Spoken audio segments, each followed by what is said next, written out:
everyone, welcome to the channel. Thanks for being here. I went to a Royal Enfield demo weekend and rode almost all the bikes that they had available. We're going to talk about all of that here.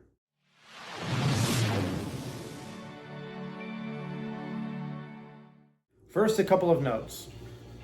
Some manufacturers don't let you put a bike mounted camera on their bikes when you're doing these demo rides. Royal Enfield doesn't seem to care. I got permission from the folks in charge to put on my 360 camera on the bike. Unfortunately, something got messed up in the settings on my camera. I don't know what or how, but I got almost no good footage out of it, which is disappointing. I did have my helmet cam on, but I apparently forgot to turn it off for a couple of the bikes. So I apologize for not having great footage on these rides. There are 11 bikes in the Royal Enfield lineup. They had 9 of them available to ride. The Bullet 350 was not there, and the Himalayan 450 was not there. I don't even think that's available in the US yet. They only allow 8 rides in a day.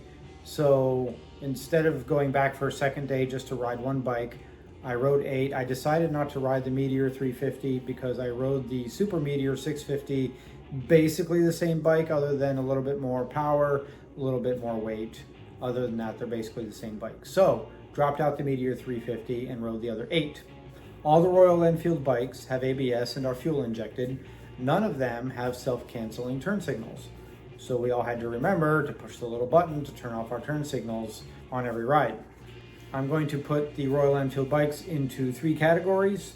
First is the 350cc bikes. They're really not much good for anything more than in-town riding, short commuter rides, things like that. You could take a 350cc on the highway. We did do it, but I wouldn't want to do it for more than a couple minutes. It's really not all that fun. Next up is the Scram and the Himalayans, which are the off-road bikes. And then last is the 650cc bikes, which are much more capable. These can ride on the highway with no problem. Some people do tour on these bikes. I don't think I personally would want to do that, but they are capable of doing that. We also had some people riding 2-up on these as well. From what I understand, Royal Enfield bikes are a little bit higher in maintenance than your typical bike.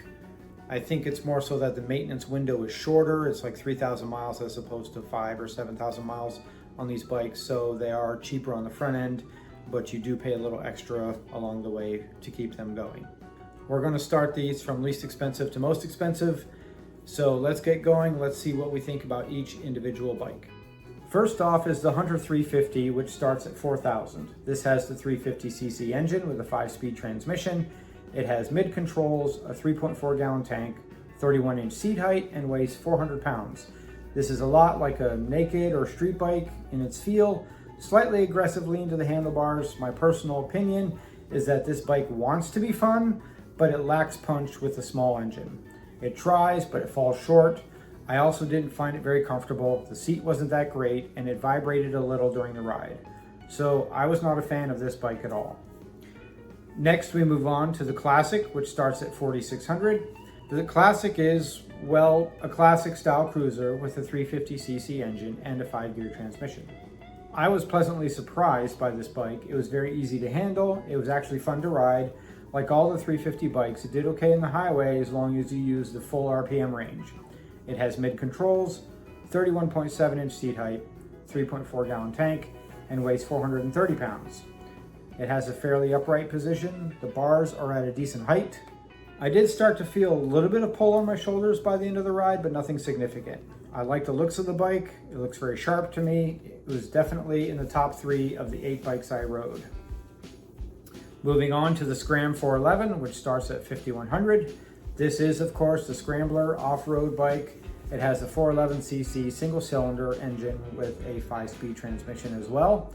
It has mid controls, 31.3-inch seat height, 3.9 gallon tank, and weighs just over 400 pounds. If you're looking for an introduction into off-road riding, this isn't a bad way to go.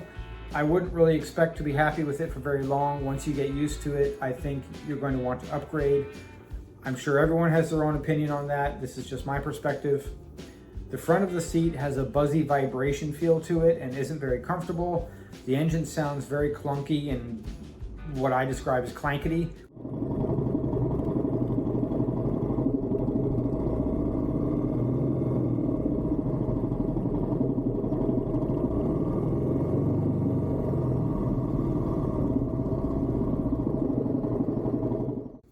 To me, it sounded like it was going to fall apart, but apparently that's just how the engine sounds. I haven't ridden the Triumph Scramblers, but the 400X is just a little bit more money. I would actually want to go that direction instead if I was looking for a low-end Scrambler. In the same vein as the Scram is the Himalayan, starting at $5,450. This is basically the same as the Scrambler. This is a full adventure bike. Same 411cc clankety engine, same vibration in the front of the seat. This has a 31.5-inch seat height, 4-gallon tank, and weighs about 440 pounds. The front gauge area, fairing, whatever you want to call it, is actually fixed to the frame, which took me a bit to get used to. I didn't really like it. This was somewhat uncomfortable to ride like the Scrambler. Again, if you're looking to get into ADV bikes, this might be a good way to experiment or to get introduced to them. I didn't find the bike very enjoyable, and I would not consider it if I was looking for an ADV bike with a small engine. Okay, next we move to the Int 650, or the Interceptor as most people were calling it. This starts at $6,150. This is a classic roadster. It has a 31.7-inch seat height like the classic 350, a 3.6-gallon tank, and a powerful and punchy 650cc engine with a 6-speed transmission. It weighs 480 pounds. The handlebars are at a decent height, and it has mid-controls, giving it a fairly upright position, again, like the classic. This bike was a lot of fun to ride, and along with the classic, is in my top 3 for the day. Next is the Continental GT, starting at $6,350. This is a cafe racer.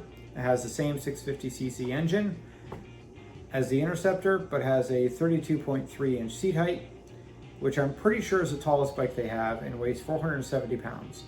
It seemed to be a bit top heavy to me. I definitely felt the weight when pulling it off of the kickstand.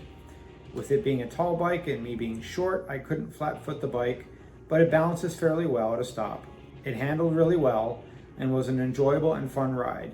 This bike has a very, very sporty feel and aggressive feel with rear controls and a lot of lean onto the handlebars. My wrists and shoulders were sore by the end of the ride. If you like sport bikes, definitely give this bike a try. It begs to be ridden fast, the throttle is sensitive, this bike has plenty of get up and go. Because I'm not a sports bike rider, I didn't put this in my top 3, but if I was, it probably would have been my favorite bike for the day. I kind of would like the opportunity to take this bike out without being in a group ride and open it up and see what it can do.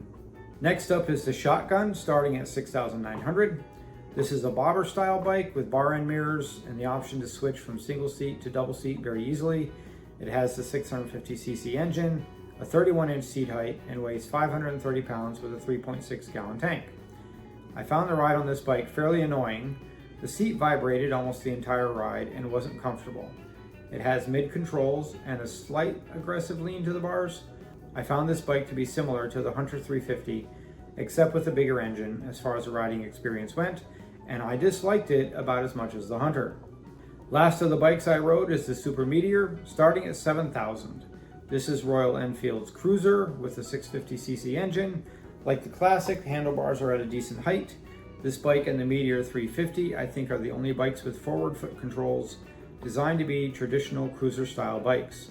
It has a nice low 29-inch seat height, 4-gallon tank, and weighs 530 pounds. The Super Meteor was fairly comfortable to ride with an upright and more relaxed riding position. I found it to be very enjoyable to ride for a small cruiser. This is the other bike that made my top 3. So there you have it, folks. From my personal experiences, the Hunter sits at the bottom of the pack, followed by the Scram and the Himalayan, followed by the Shotgun. In the middle is the GT, due to the aggressive riding stance. I would put the Classic as 3rd, the Interceptor as 2nd, and the Super Meteor in 1st place. Those are just my rankings. Let me know what you think. Put a comment below. While you're at it, please subscribe and like. Hopefully coming up next are some Ducati rides, so stay tuned for that. Thanks everyone, take care.